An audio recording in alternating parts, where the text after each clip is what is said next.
Olá, Vale TV preparou um grande projeto multimídia para comemorar os 200 anos da chegada dos primeiros imigrantes alemães ao Brasil. Com conteúdos multiplataforma, produtos especiais, eventos de cultura, esporte e entretenimento, estamos celebrando passado, presente e futuro de um jeito único e de uma maneira que só quem se dedica exclusivamente à nossa região pode fazer. Lançamos a contagem regressiva do Bicentenário desde os 2000 dias, um selo especial comemorativo que vem sendo usado desde 2020 e o Vale. Um projeto ousado que reúne 40 edições de uma série impressa, comemorativa em formato de jornal. Eventos pela região que vão desde a escolha da corte do Bicentenário, eventos musicais, jogos de orientação germânica como o bolão, como o punhobol e o tiro ao rei, até programas especiais, podcasts e concursos de fotografia. Tudo para que a comemoração do Bicentenário seja celebrada à altura dessa importância histórica. O nosso Conversa de Peso de hoje integra esse calendário histórico, visando olhar para o futuro da nossa região. Nosso projeto Vale tem um oferecimento ouro de Colégio Notarial do Brasil, Subseção RS, Mercator Feiras e Eventos e Sicredi Pioneira. Patrocínio prata de Estação Sapatão e HS Consórcios, e bronze da Unimed Vale dos Sinos, Grupo Krause e INH. Hoje eu recebo aqui um historiador, escritor, mas tanto quanto isso, meu amigo Sandro Blum. Ô Sandro, muito bem-vindo para essa conversa de peso. De volta aqui, né? Sim, voltando. Muito obrigado, Rodrigo. Sempre é um prazer estar aqui, né? Participando, ainda mais vocês, realmente a Vale TV tem dado uma ênfase muito grande ao Bicentenário, afinal está inserida na região, né?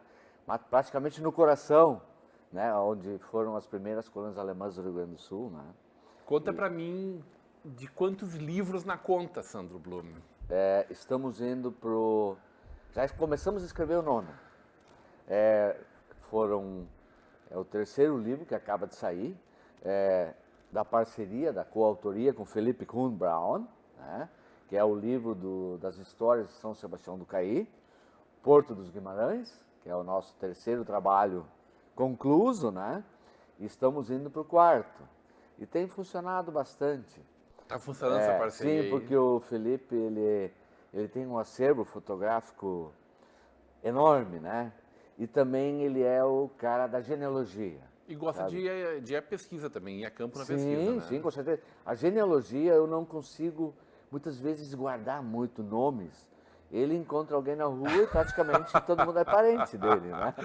Praticamente Inclusive, todo mundo. eu e ele também. Eu e ele também. Eu acho que ele inventa esse negócio aí, Sandro. Não. Não.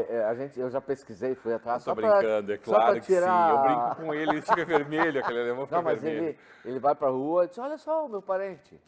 E aí ele mostra, faz a demonstração das ligações, né? E assim perfeitas. vai, pentavô, hexavô, onde precisa ir. E eu muitas vezes não consigo guardar nem a minha, né? Sabe? E eu sou mais, mesmo, acho que é a vertente de historiador.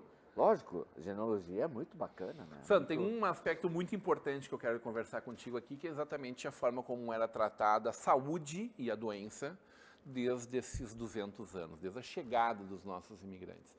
Mas, antes disso, e esse livro do Caí, hein? Eu sei que vocês já lançaram juntos Alemães em Porto Alegre. Sim, que foi o primeiro, Mais recentemente, Histórias de São Leopoldo, que fala de um período de história até as emancipações, desde a pré-história que tu foi estudar. Primórdios, né? Agora, esse importante entreposto, que virou uma grande cidade, uma importante cidade, que legou lideranças políticas e empresariais importantes para o Rio Grande do Sul, que é a nossa São Sebastião do Caí, em homenagem exatamente ao padroeiro São Sebastião e ao rio Caí, ao Caí como os índios chamavam, né? Coincidentemente, o bispo do Rio Grande do Sul, porque naquele tempo só tinha uma diocese única no Rio Grande do Sul, que era o Rio Grande do Sul, Porto Alegre, né? Dom Sebastião Dias Laranjeira era o bispo. Coincidentemente, Sandro. Coincidentemente. Tu acha que não foi tão coincidência assim? Nem tanto, né? Nem tanto. E ele foi chamado ali para o Caí, para o Porto dos Guimarães, para dirimir uma querela que tinha. Eles estavam disputando, assim, tentando encontrar uma fórmula, São José do Hortêncio, né? E o Caí para ver o nome da paróquia. E aí o Dom Sebastião sugeriu que seja São Sebastião, né, do Caí. E todo mundo aceitou na hora, né? Lógico, né? A autoridade eclesiástica aí, né? O chefe que manda, né? Na época, o São José do Hortêncio recebia suas encomendas, seus pedidos, chegada e partida, ali em São Sebastião do Caí? Sim, num segundo momento, porque a gente percebe a ocupação principal, assim, de fato, de alemães chegando ali no Porto dos Guimarães após a Revolução Farroupilha, né? E Até então ficaram aqui mais para é baixo. isso, é depois da Revolução que começa a se espalhar, a se expandir, né? Para aquele lado, né? E de fato o Rio Caí foi o veículo principal, assim, o canal de comunicação, de transporte de mercadorias, de pessoas, até porque tinha estrada, a Presidente Lucena, era única, né? Que antigamente, já no século XVIII, ela era usada pelos tropeiros que vinham de Laguna, de Sorocaba, né? Trazendo com as suas mulas, né? Buscando gado, aprisionando indígenas, né? Para levar como escravos. E aí tinha essa estrada, mas depois o Rio Caí, de fato, se tornou o principal, né? E depois, com os colonos alemães ali naquela região, nós temos o surgimento de um produto que passa a ser chamado de ouro branco, que na verdade é a banha, que é o principal produto que o colono consegue transformar em dinheiro, porque o resto dos produtos eram de subsistência, né? Agora, ali era um produto processado. Isso, um produto processado. Eles plantavam milho para criar porco e o porco era transformado em banha. E essa banha era vendida para o Brasil inteiro, porque até então se fez experiências de banha com gado bovino, mas não tinha aquele resultado, não era tão bom, né? E o gado, o suíno, né, oferecia uma banha de excelente qualidade. Por isso que não é de se estranhar que muitas vezes a fotografia era uma coisa muito onerosa para o colono, né? Poucas fotos se tem em vida, raramente até de casamentos, né? Mas aí se encontra na casa das pessoas, nas gavetas, nas caixas, um colono sendo retratado com um porco gordo. E aí tu pergunta, mas ele não tinha dinheiro para tirar uma foto com o filho, com a esposa, mas fez uma selfie com o porco, né? Aí se explica, se entende, que aquele era o orgulho da propriedade e era o principal fator que trazia recurso, que se podia transformar em dinheiro, que trazia dinheiro de fato, porque o resto eles plantavam para comer, né? Feijão, arroz. Na verdade, nós fizemos uma vez uma pesquisa lá no interior de Estrela, tinha 5 produtos que não se produzia na propriedade e que tu precisava comprar no mercado, no armazém de secos e molhados. Café, sal, sal amoníaco,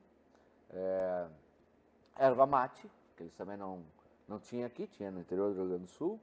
E o outro produto, café, tinha mais um produto, eram os produtos que eles não tinham, né? O resto tudo eles plantavam, né? E aí a gente entende, né? Ô Sandro, pelo que eu comecei a ler do livro ali, entendi que nós tivemos do Caí grandes empresários que mudaram a história do Rio Grande do Sul. Justamente, o que ocorre? Os grandes armazéns de secos e molhados eram os intermediadores. Eles recebiam a banha dos colonos e estocavam, ela já vinha refinada muitas vezes, né? Com refinamento, para ficar bem clarinha, bem branquinha. E depois era revendida para Porto Alegre. E esses intermediadores, os donos dos armazéns, começaram a acumular capital. E aí nós temos, depois, esse capital que é acumulado ali na Linha Nova, no Caí, em Feliz, São José do Hortêncio, ele é direcionado para Porto Alegre e aplicado em outras iniciativas, principalmente industriais. Aí nós temos Frederico Mendes, que é aqui de Novo Hamburgo, isto, que passou pelo Caí, foi genro do Jacob Train. Dos Train, isso, os Train que eram grandes comerciantes e acumuladores, assim, fizeram muito capital. Naquela época se usava assim livremente essa expressão. Por exemplo, no jornal constava em notinha, chegou a esta capital, né, Porto Alegre, o grande capitalista, né? Mas capitalista não era pejorativo, era um cara, um capitalista que tinha um capital. Dono do capital. Para aplicar, investir na indústria. E aí nós temos a J. Renner, né? Que começa ali no CAI, e depois ele avançando e a empresa dele progredindo, né? Ele resolve se transferir para Porto Alegre porque a matéria-prima vinha da fronteira, a lã, né? E era difícil, passava por Porto Alegre, depois tinha que ir para o CAI. E também o grande mercado consumidor era mais fácil estar localizado em Porto Alegre do que no CAI, né? E uma vez eu cheguei a ler um diário dele, né?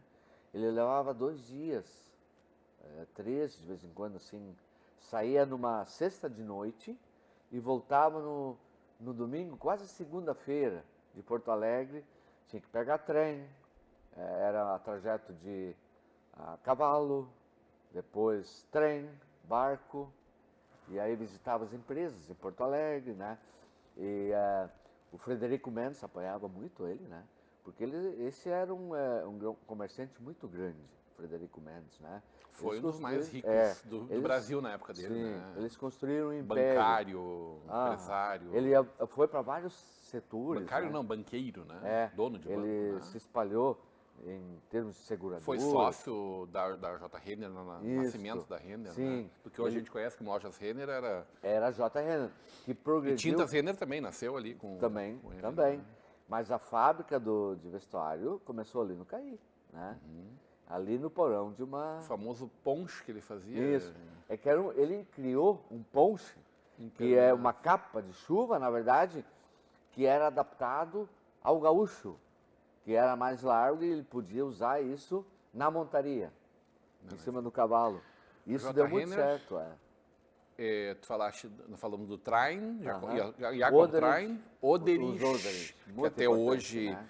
São importantes empresários da cidade, né, com as conservas. Inclusive no livro a gente coloca... Ritter também. Os Ritter eram os grandes cervejeiros, né? Lá da linha nova.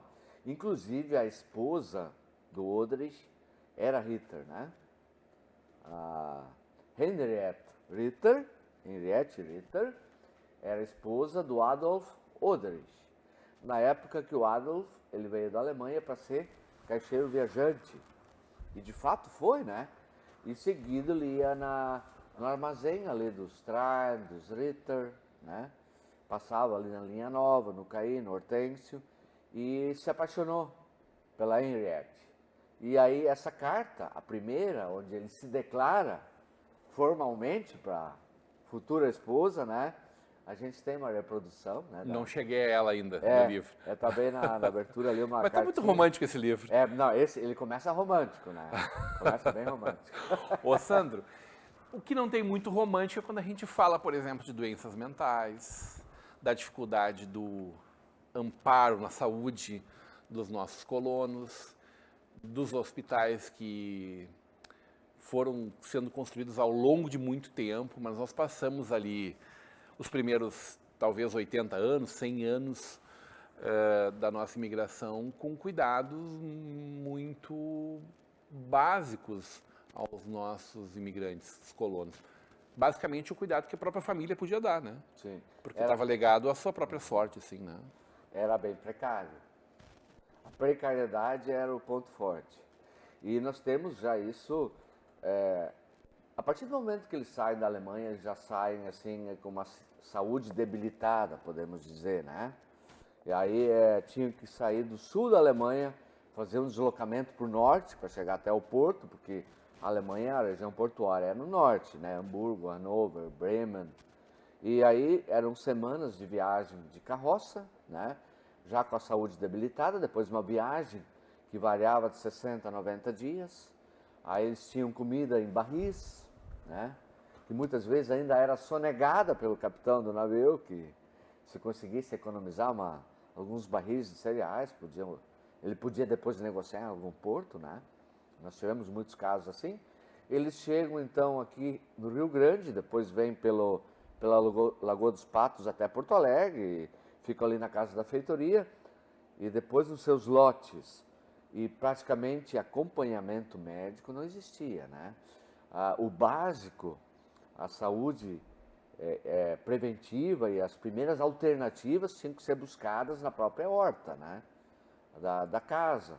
Eram chás, pomadas, ungüentos e um conhecimento que muitas vezes não existia, porque as plantas daqui eram outras que tinham lá na Alemanha, né? Aqui outras ervas, outro tipo de arbusto, né? Que não tinha lá. E as primeiras alternativas então eram a própria horta, os próprios pastores, né? Ou padres que tinham dar um suporte, porque tinham um pouco mais de conhecimento. Inclusive depois, quando a igreja evangélica alemã começa a dar um suporte mais efetivo, né? Eles orientam os pastores a participarem de cursos, né? De medicina. Um curso rápido de medicina lá na Alemanha, para serem enviados às missões na África, na Ásia e na América do Sul, né? É um cursinho básico. O próprio Borchardt, que é o que organiza o Sínodo Rio-Grandense, né? Porque inicialmente as igrejas evangélicas eram bastante autônomas, né? Tinha uma comunidade ali... Esparsas também, né? Esparsos e sem uma conexão, né? Cada um fazia o que queria. Um pastor colono ali, um outro alfaiate que tinha um conhecimento, era pastor em determinado local. E depois isso se uniformiza, né? Através do Borchardt e do próprio Rotermund, né? William Rotermund. Foi presidente muitos anos do Sínodo. Isso. Rotermund. E eles que percebem essa necessidade dos pastores terem alguma formação em medicina para poder conquistar os fiéis, o seu rebanho, pelo coração e pela saúde, né? E dar esse suporte. Isso. Como é o nome desse livro? É Saúde, Doença e Morte. Saúde, Doença e Morte. Isso. A doença, na verdade, ela variou ao longo dos anos, o conceito. Vamos conversar sobre isso na volta do intervalo. Ótimo. Hoje uma conversa de peso com o historiador e escritor Sandro Blum.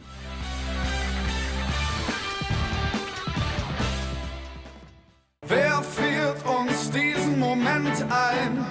Besser kann es nicht sein. Denkt an die Tage, die hinter uns liegen, wie lang wir Freude und Tränen schon teilen. Hier geht jeder für jeden durchs Feuer, im Regen stehen wir niemals allein.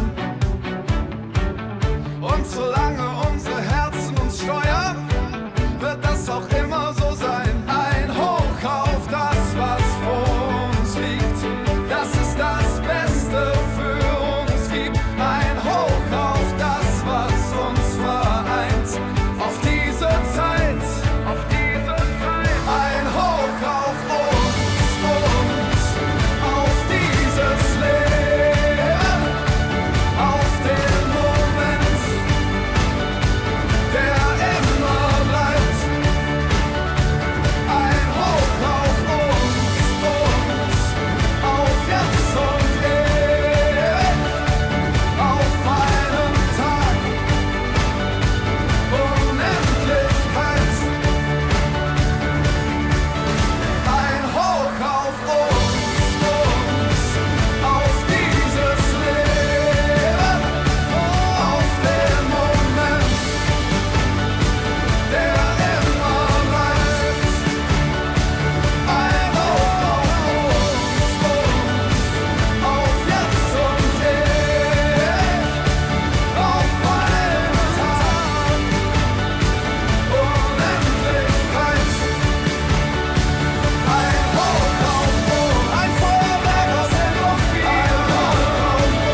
assunto é investimento, quem não se sente meio perdido?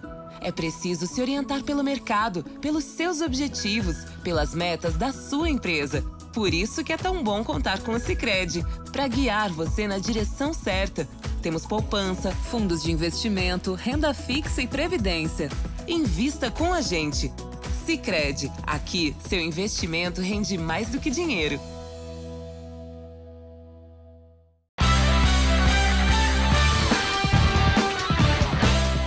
De volta para uma conversa de peso, hoje recebendo o historiador, escritor Sandro Blume. Conversamos sobre o mais recente livro, né? A história da cidade de São Sebastião do Caí, o Porto Guimarães, né? E começamos a conversar do seu livro. Acho que um dos livros, Sandro, mais especiais que a gente tem nos últimos anos, pelo ineditismo da tua pesquisa, destacado inclusive pelo professor Martin Dreyer, que elogiou o teu trabalho e a tua pesquisa em torno da vida, doença e morte nas colônias, né? Sim. Tu está me falando agora no nosso intervalo um pouco, por exemplo, da saúde mental, que por muito tempo a gente tratou como algo sublevado, depois com algo que precisasse extirpar da família, jogando manicômios muitas vezes, sanatórios, né? Sim. E hoje, uma compreensão diferente de mundo, claro, dentro da luta antimanicomial, um outro tratamento. Mas que, evidentemente, causavam muita aflição às famílias naquela época em que não eram compreendidas. As explicações eram as mais variáveis, por que a pessoa estava sofrendo daquele mal, né? Sim. Normalmente, vinham do além essas explicações. Com certeza. A saúde, eu acho que ela era um dos patrimônios essenciais do colono. Porque da saúde, da força do braço, né? E da saúde mental, principalmente da saúde do corpo, né, dependia o êxito da propriedade, né? E nas cartas, muitas vezes, eles trocavam com a Alemanha, que vinham da Alemanha para cá também, depois de estabelecidos, depois de algum tempo, porque no início não existia troca de correspondência, porque não se tinha nem endereço aqui no meio da selva, né? Não sabiam, né, lá. E a partida da Alemanha também foi uma despedida eterna no primeiro momento, né? Uhum. Porque muitos nunca mais se viram na vida. Uhum. Outros sim, mas muitas famílias... A maioria não se via mais. Não se via mais. Era uma despedida eterna e endereço ignorado no Brasil. Muitas vezes iam tão desesperados para o norte da Alemanha, para o Porto, desassistidos e famintos e miseráveis, que tá saindo o navio para a América, alguém gritava. E os colonos se atiravam lá para dentro sem saber se iam para os Estados Unidos ou para a América do Sul, né? E de fato, a saúde mental, o transtorno mental, é uma das nuances da questão da saúde, né? Porque o conceito de doença mudou muito ao longo dos anos também. No início, tu era uma pessoa doente se tu estavas acamado, sem poder trabalhar. Aí tu era considerado doente. Hoje a gente sabe que isso é muito mais amplo, né? Uhum. Esse conceito de doença, né? Saúde não é somente tu estar doente, mas significa também bem-estar psíquico, qualidade de vida, bem-estar social, né? É mais amplo, né? E os transtornos mentais, muitas vezes, desarticularam famílias, né? E a gente encontra muito suicídio, né, nas colônias alemãs, naquele ambiente que já era saturado de fertilidade e de mortalidade de crianças, né? Na vida adulta ainda tinha mais a questão dos suicídios, muitas vezes em relação, ocasionados por problemas relacionados à depressão, que na época não era definida como tal, era uma doença única, que englobava todos os transtornos mentais, praticamente, né?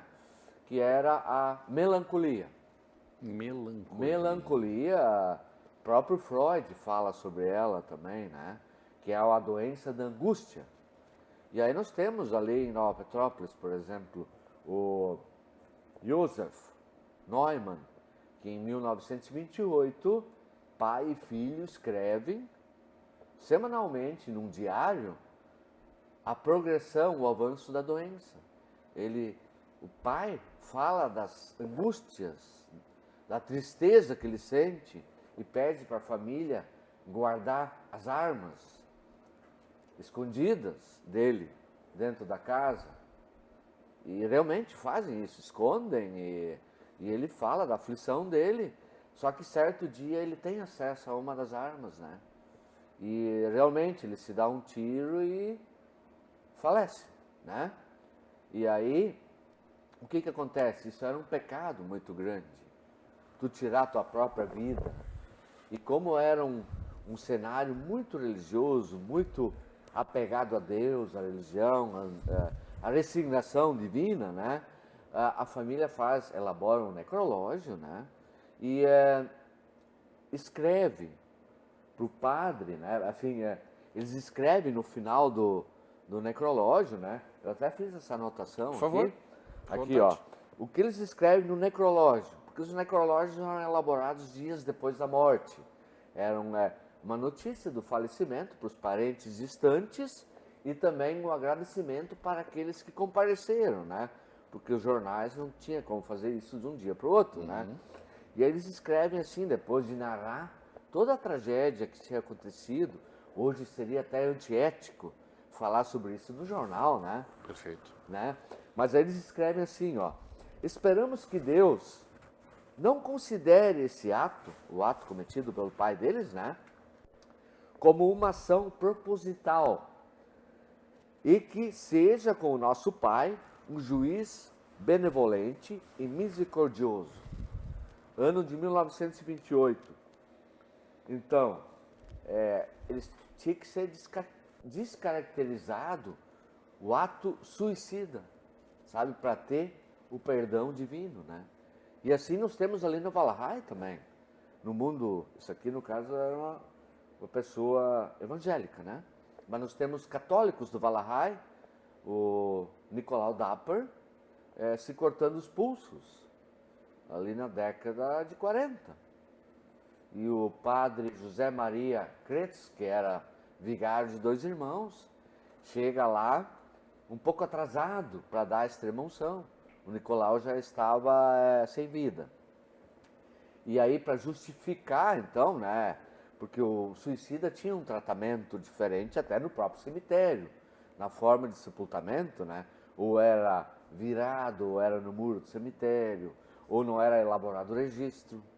Que nem uma tia-avó minha não tem registro ali na Picada Café, né? Ela se enforcou, né, em 1915, e não tem registro, mas se a gente for lá no cemitério do Morobok, a lápide está lá, mas não tem registro em livro algum, por nenhum pastor. E o padre então relata que há muito tempo Nicolau tinha uma ideia na cabeça de fazer uma sangria, que isso na época, em certa época, era uma forma de terapia, de tirar o sangue ruim, infecto do corpo. E deixar que novo viesse. Isso, que um sangue novo viesse, te renovasse, e sem a doença, de preferência, né? E o Nicolau resolve fazer isso, por conta própria, no momento em que estava sozinho dentro da casa, né? Ele se corta os pulsos e ainda tenta... Essa história é confirmada depois pela irmã Barbarina, lá do Hospital São José de 2 Irmãos, né? Ela me confirma isso e me dá detalhes além do registro, né? E o padre registra então que de fato foi um ato impensado, que ele tentou se curar e não se tirar a vida, né? E faz o registro. Mas isso para ter o registro e para ter uma certa aceitação social. Isso, uma certa aceitação social e um perdão divino, né? Que era o mais importante de tudo. Porque no mundo católico nós temos o purgatório, né? Mas será que o padre ia conseguir convencer a Deus que o caminho não era bem aquele? Eles estavam em conversação. Porque tinha o purgatório no mundo católico, né? Que nem hoje em dia a gente vai com os filhos nas festinhas de aniversário, né? Tu recebe uma lembrancinha no final, né? Uhum. E nos velórios católicos se recebia uma lembrança também. Naquela época com um santinho, com a foto de um santo ou da própria pessoa que tinha falecido, né? E atrás dizia que para as pessoas rezarem, então 50 Pai Nossos, umas 100 Ave Marias ou 20 Ave Para Marias. ver se dava uma aliviada na Isso, para ajudar naquela transposição, para ascender ao reino dos céus. Ô Sandro, o que tu encontrou dentro desse teu projeto de pesquisa assim de mais incrível? Que pontos assim mais te chamou a atenção, além desse dos suicídios, da forma como eles eram encarados socialmente e religiosamente, né? Porque a gente sabia que a doença ela era um problema seríssimo, assim, muitas vezes não tinha um tratamento ou não chegava a tempo o tratamento, né? Sim. Ela foi mudando de nome ao longo do tempo. Por exemplo, na antiguidade, o transtorno mental e o suicídio eram associados à superstição, aos espíritos malignos, né? Isso na época da Grécia. E naquele mesmo tempo, na Grécia Antiga, o ócio era uma virtude. A ociosidade, que é sinônimo de preguiça, vamos dizer, né? Era uma virtude, porque o ocioso teria mais tempo para se dedicar à contemplação, olhar a natureza, fazer observações. Isso é uma virtude, né? Que aquele que trabalha, o servo e o escravo, não poderiam, né? Então, na Idade Média, isso muda. O ócio e a preguiça se transformam num dos 7 pecados capitais. Tá? E ali, dentro do ócio, estaria a explicação muitas vezes para a depressão. Porque a pessoa ociosa ficaria pensando em coisas ruins, sabe? Em tristeza, melancolia, e poderia a qualquer momento se tirar a própria vida. Cabeça vazia, oficina do diabo. Isto, Quem não ouviu exatamente. essa frase? Aí eu aconselho a assistir O Nome da Rosa. É. Esse filme é bacana, né? Sim. Sabe? Que nem eles dizem lá, a igreja dizia, a igreja católica, né? Que rir é coisa para um tolo, né? Só os tolos que ficam rindo, né? Tá, então nós temos então a melancolia associada a um dos 7 pecados capitais. Aí com o Renascimento, conforme antes falou o Marciano Schmitz também, né? Semana passada, né? O Renascimento transforma de novo, faz renascer aquelas ideias lá da Grécia, de Roma, né? E aí, novamente, se observa algumas doenças e elas são percebidas de uma forma diferenciada, que realmente é uma doença. Aí nós temos Sigmund Freud explicando muita coisa, né? Separando, classificando, porque a depressão sempre era chamada de melancolia, né? E ela passa por uma ressignificação e ela recebe tratamentos diferenciados, né? Por exemplo, nós temos, ela se subdivide em esquizofrenia, a própria tristeza ainda continua, a paranoia, são várias, né? A depressão, principalmente, e elas começam a ter alguns tratamentos específicos para cada uma, né? Isso já no começo do século XX, né? Saúde, Doença e Morte, pela editora Oikos. Isso, pela editora Oikos. Que está precisando da nossa ajuda. Sim, o Erni. Né? Foi fortemente atingido pela o enchente. Erni, eu sempre considerei ele, depois que a editora Unicinos se foi, né?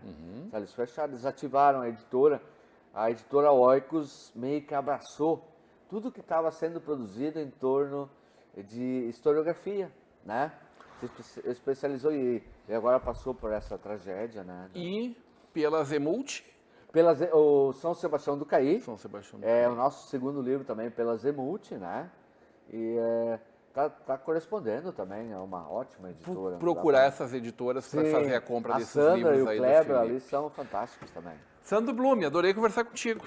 Da mesma forma, Rodrigo, eu agradeço e sempre que puder ser útil. O grande problema é que em meia hora a gente não consegue entrar Pois nem dentro de falamos tudo, né? dos hospitais, porque a grande relíquia, o que permaneceu de legado para os dias de hoje, as instituições hospitalares. O hospital, por exemplo, O alemão, Regina. o Hospital Alemão em Porto Alegre, foi uma escola de agentes de saúde para toda a América E do Sul. justamente Né? eles que patrocinaram o meu livro, Saúde, Doença e Morte. Como é que nós vamos Hospital- falar dele? Hoje, o Hospital Moinhos de Vento. O Moinhos de Vento patrocinou o Sagrada Família do CAI e o Hospital Regina. Querido Hospital Regina, das irmãs também, sim, né? das irmãs de Santa Fundamental também o trabalho das irmãs na constituição Agradeço todas elas. desses espaços.